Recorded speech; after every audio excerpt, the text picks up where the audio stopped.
सभी प्रोफेसर, शिक्षकगण और सभी मेरा युवा साथी, आप लोगों ने मुझे जब ये निमंत्रण दिया था तभी मैंने तय कर लिया था कि मुझे आपके यहाँ तो आना ही है।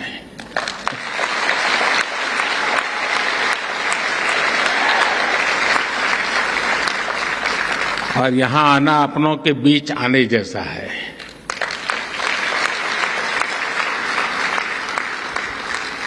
अब 100 साल की ये फिल्म हम देख रहे थे दिल्ली यूनिवर्सिटी की दुनिया को समझने के लिए। सिर्फ ये दिग्गजों को देख लेते तो भी पता चल जाता कि दिल्ली यूनिवर्सिटी ने क्या दिया है।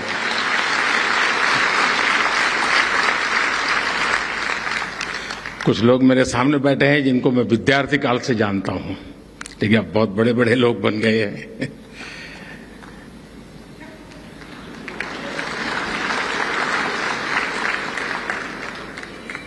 और मुझे अनुमान था कि मैं यहां जाऊंगा तो मुझे इन सब पुराने साथियों से मिलने का जरूर अवसर मिलेगा और मुझे मिल रहा है।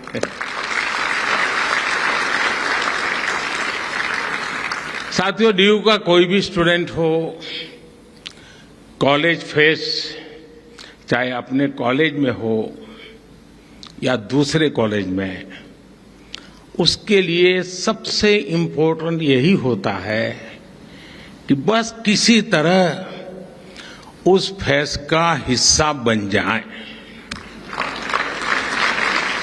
मेरे लिए भी ये ऐसा ही मौका है।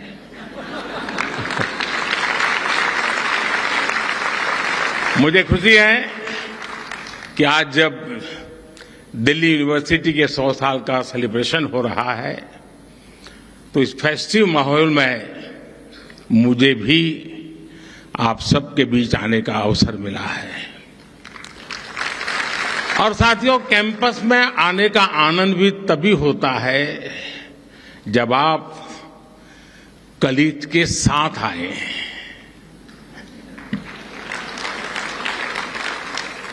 दो दोस्त चल दिए गप्पे मारते हुए, दुनिया जहान की बातें करेंगे, इजराइल से लेकर के मून तक कुछ छोड़ेंगे नहीं।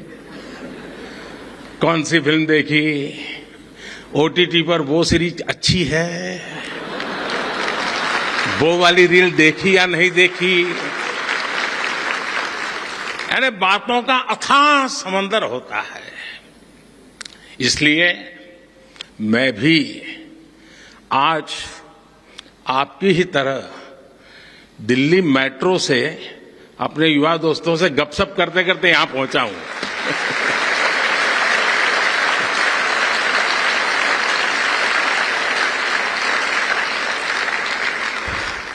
उस बातचीत में कुछ किस्से भी पता चले और कई दिलचस्प जानकारियां भी मुझे मिली। साथियों, आज का अवसर एक और वजह से बहुत खास है। डीयू ने एक ऐसे समय में अपने 100 वर्ष पूरे किए हैं जब देश अपनी आजादी के 75 वर्ष पूरे होने पर अमृत महोत्सव मना रहा है। कोई भी देश हो, उसकी यूनिवर्सिटीज, उसके शिक्षण संस्थान उसकी उपलब्धियों का सच्चा प्रतिबिंब होते हैं। डीयू की भी इन 100 वर्षों की यात्रा में कितने ही ऐतिहासिक पड़ाव आए हैं। इसमें कितने प्रोफेसर्स का, कितने स्टूडेंट्स का और कितने ही दूसरे लोगों का जीवन जुड़ रहा है। एक तरह से दिल्ली यूनिवर्सिटी सिर्फ एक यूनिवर्सिटी नहीं बल्कि एक मूवमेंट रही है।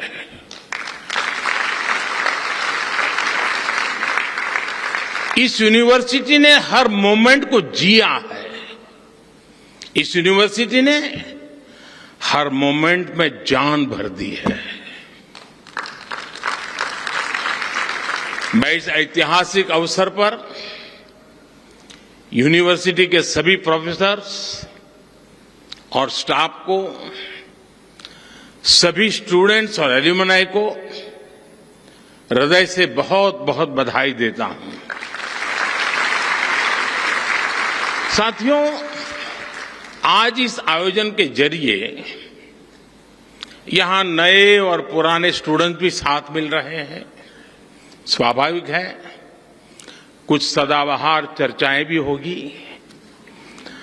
नॉर्थ कैंपस के लोगों के लिए कमला नगर, हडसन लाइन और मुखर्जी नगर से जुड़ी यादें,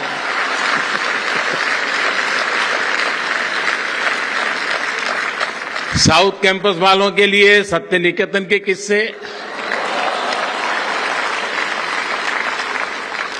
आप चाहे जिस ईयर के पास आउट हो, 2 डीयू वाले मिलकर इन पर कभी भी घंटों निकाल सकते हैं।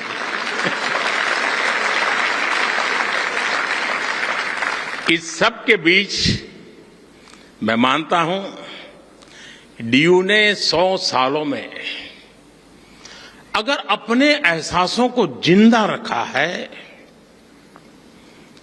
तो अपने मूल्यों को भी जीवंत रखा है। निष्ठा धृति सत्यम,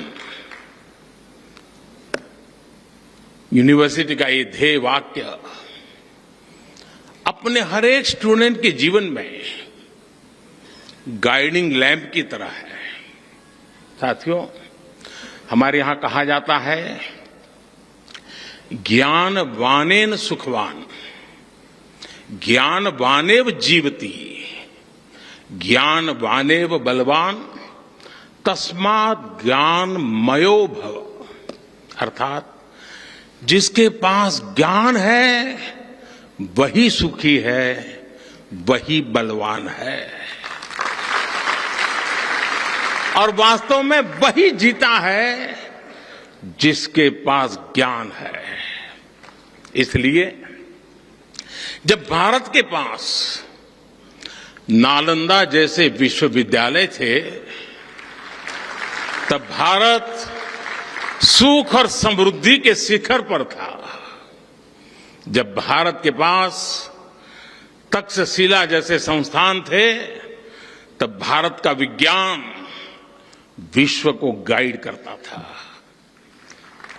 भारत की समृद्ध शिक्षा व्यवस्था भारत की समृद्धि की वाहक थी। ये वो समय था जब दुनिया की जीडीपी में बहुत बड़ा शेयर भारत का होता था। लेकिन गुलामी के सैकड़ों वर्षों के कालखंड ने हमारे शिक्षा के मंदिरों को, इन एजुकेशन सेंटर्स को तबाह कर दिया।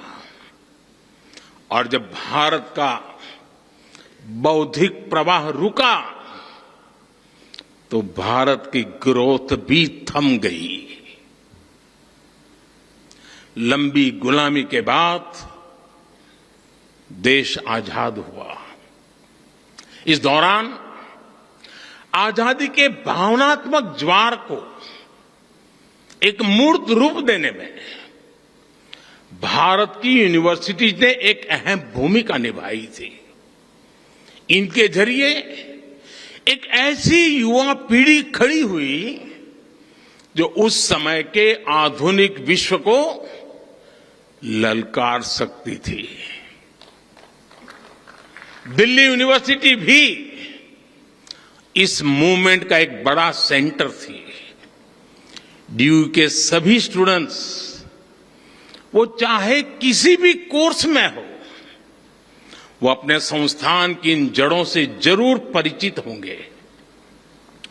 अतीत की ये समझ हमारे अस्तित्व को आकार देती है, आदर्शों को आधार देती है और भविष्य के विजन को विस्तार देती है। साथियों, कोई इंसान हो या संस्थान, जब उसके संकल्प देश के लिए होते हैं तो उसकी सफलता भी देश की सफलताओं से कदम मिलाकर चलती है। कभी डीयू में केवल 3 कॉलेज थे, आज 90 से ज्यादा कॉलेज है। कभी भारत की इकोनॉमी फ्रेजाइल के लिस्ट में थी, खस्ता हाल थी। आज भारत दुनिया की टॉप 5 इकोनॉमीज में शामिल हो चुका है।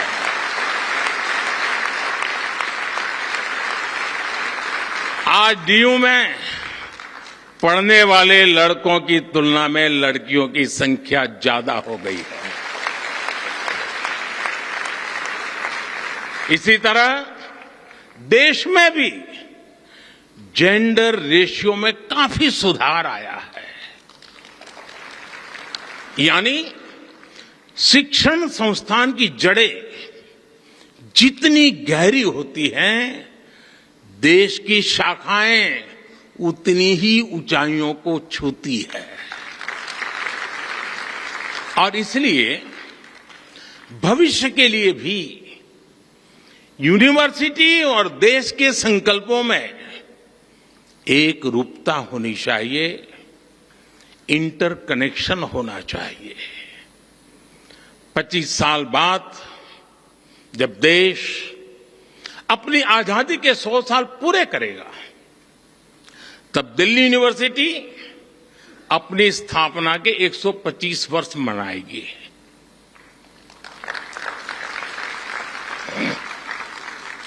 तब लक्ष्य था भारत की स्वतंत्रता। अब हमारा लक्ष्य है 2047 तक विकसित भारत का निर्माण।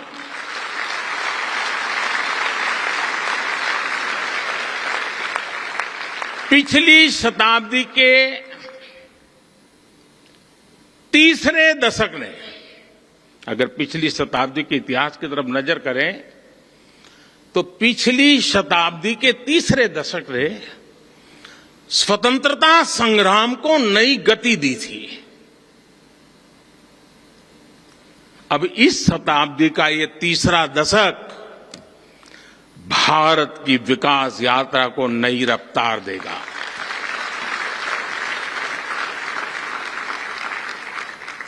आज देश भर में बड़ी संख्या में यूनिवर्सिटी कॉलेज बनाए जा रहे हैं।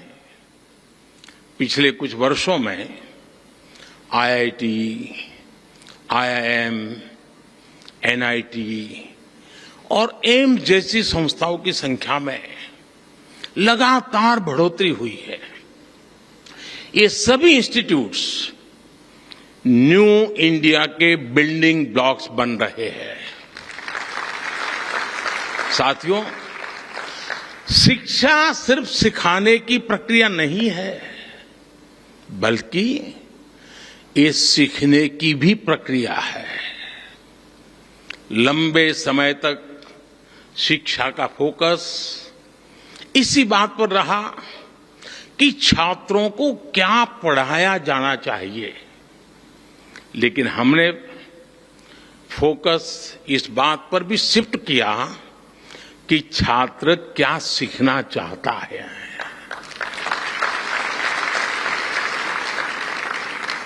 आप सभी के कलेक्टिव एफर्ट से नई राष्ट्रीय शिक्षा नीति तैयार हुई है।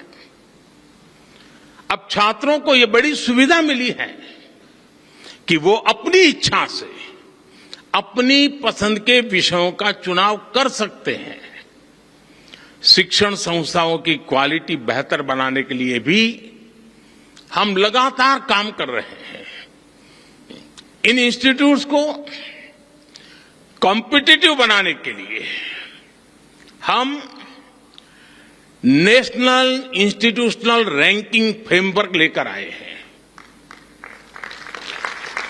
इससे देश भर के इंस्टीट्यूशंस को एक मोटिवेशन मिल रहा है। हमने संस्थाओं की स्वायत्तता को क्वालिटी ऑफ एजुकेशन से भी जोड़ा है। जितना बेहतर संस्थाओं का प्रदर्शन होगा, उतनी ही उन्हें स्वायत्तता मिल रही है। साथियों, शिक्षा की फ्यूचरिस्टिक नीतियां और निर्णयों का परिणाम है कि आज इंडियन यूनिवर्सिटी की ग्लोबल पहचान बढ़ रही है। 2014 में क्यूएस वर्ल्ड रैंकिंग में केवल 12 इंडियन यूनिवर्सिटीज होती थी। 2014 में 12 यूनिवर्सिटीज, लेकिन आज ये संख्या 45 हो गई है। हमारे एजुकेशन इंस्टीट्यूट्स दुनिया में अपनी अलग पहचान बना रहे हैं। हमारे संस्थान quality education, student faculty ratio और रेपुटेशन सब में तेजी से सुधार कर रही है।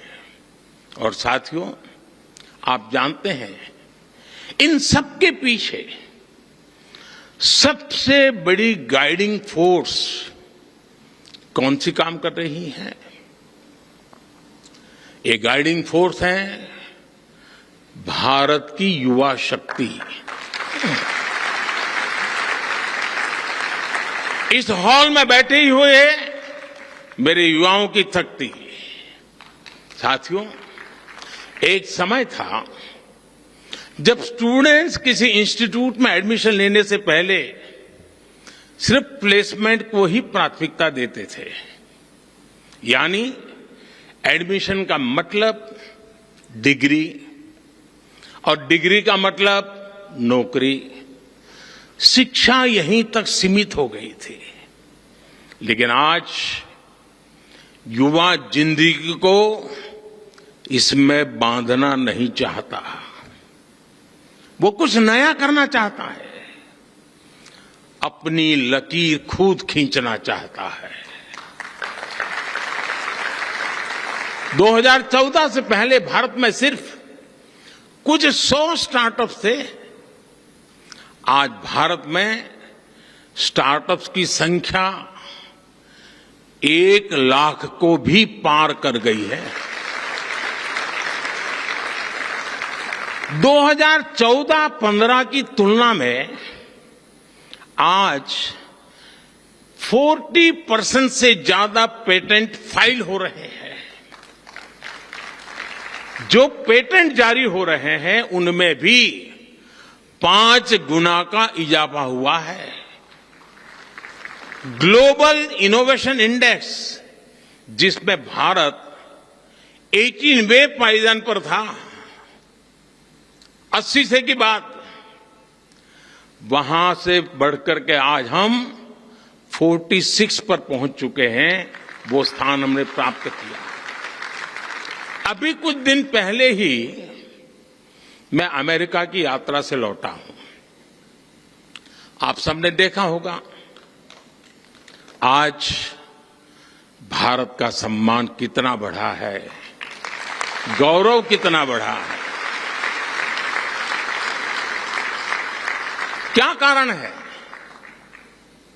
क्या कारण है आज भारत का इतना गौरव बढ़ा है? उत्तर वही है, क्योंकि भारत की क्षमता बढ़ी है, भारत के युवाओं पर विश्व का भरोसा बढ़ा है। इसी यात्रा में भारत और अमेरिका के बीच initiative on critical and emerging technology यानी आईसेट डील हुई है। इस एक समझौते से हमारे युवाओं के लिए धरती से लेकर स्पेस तक, सेमीकंडक्टर से लेकर एआई तक तमाम फील्ड्स में नए अवसर पैदा होने वाले हैं। जो टेक्नोलॉजी पहले भारत की पहुंच से बाहर होती थी, अब हमारे युवाओं को उनकी एक्सेस मिलेगी, उनका स्किल डेवलपमेंट होगा। अमेरिका की माइक्रोन, गूगल तथा एप्लाइड मटेरियल जैसी कंपनियों ने भारत में बड़े निवेश का फैसला लिया है। और साथियों, ये आहट है कि भविष्य का भारत कैसा होने वाला है, आपके लिए कैसे कैसे अवसर दस्तक दे रहे हैं।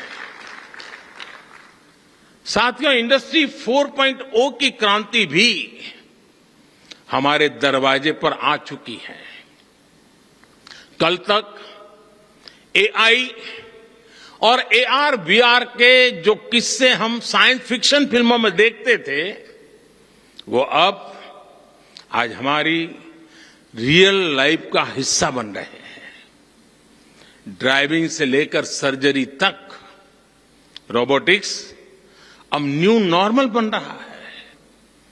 ये सभी सेक्टर्स भारत की युवा पीढ़ी के लिए, हमारे स्टूडेंट्स के लिए नए रास्ते बना रहे हैं। बीते वर्षों में भारत ने अपने स्पेस सेक्टर को खोला है, भारत ने अपने डिफेंस सेक्टर को खोला है, भारत ने ड्रोन से जुड़ी नीतियों में बहुत बड़ा बदलाव किया है। इन सभी निर्णयों से देश के ज्यादा से ज्यादा युवाओं को आगे बढ़ने का मौका मिला है। साथियों, भारत की विकास यात्रा से हजारों युवाओं को, हमारे स्टूडेंट्स का कैसे लाभ हो रहा है, इसका एक और पक्ष है। आज दुनिया के लोग भारत को, भारत की पहचान को, भारत की संस्कृति को जानना चाह रहे हैं। कोरोना के समय दुनिया का हर देश अपनी जरूरतों के लिए परेशान था, लेकिन भारत अपनी जरूरतों को पूरा करने के साथ साथ दूसरे देशों की भी मदद कर रहा था। लिहाजा विश्व में एक क्यूरियोसिटी पैदा हुई कि आखिर भारत के वो कौन से संस्कार है जो संकट में भी सेवा का संकल्प पैदा करते हैं। भारत का बढ़ता सामर्थ्य हो, भारत की G20 प्रेसिडेंसी हो, ये सभी भारत के प्रति कौतूहल बढ़ा रहे हैं। इससे हमारे जो ह्यूमैनिटीज के स्टैंडर्ड्स हैं, स्टूडेंट्स हैं, उनके लिए अनेकों नए अवसर पैदा होने वाले हैं। योग जैसा हमारा विज्ञान, हमारी संस्कृति, हमारे फेस्टिवल, हमारा लिटरेचर, हमारी हिस्ट्री, हमारा हेरिटेज, हमारी विधाएं, हमारे व्यंजन आज हर किसी की चर्चा हो रही है। हर किसी के लिए नया आकर्षण पैदा हो रहा है। इसलिए उन भारतीय युवाओं की डिमांड भी बढ़ रही है जो विश्व को भारत के बारे में बता सके, हमारी चीजों को दुनिया तक पहुंचा सके। आज डेमोक्रेसी, इक्वालिटी और म्यूचुअल रिस्पेक्ट जैसे इंडियन वैल्यूज दुनिया के लिए मानवीय पैमाना बन रही है। गवर्नमेंट फॉरम से लेकर डिप्लोमेसी तक कई क्षेत्रों में भारतीय युवाओं के लिए लगातार नए मौके बन रहे हैं। देश में हिस्ट्री, हेरिटेज और कल्चर से जुड़े क्षेत्रों ने भी युवाओं के लिए अपार संभावनाएं बना दी है। आज देश के अलग अलग राज्यों में ट्राइबल म्यूजियम्स बन रहे हैं। पीएम म्यूजियम के जरिए आजाद भारत की विकास यात्रा के दर्शन होते हैं। और आपको ये जानकर के भी अच्छा लगेगा कि दिल्ली में विश्व का सबसे बड़ा हेरिटेज म्यूजियम युगे युगीन भारत ये भी बनने जा रहा है।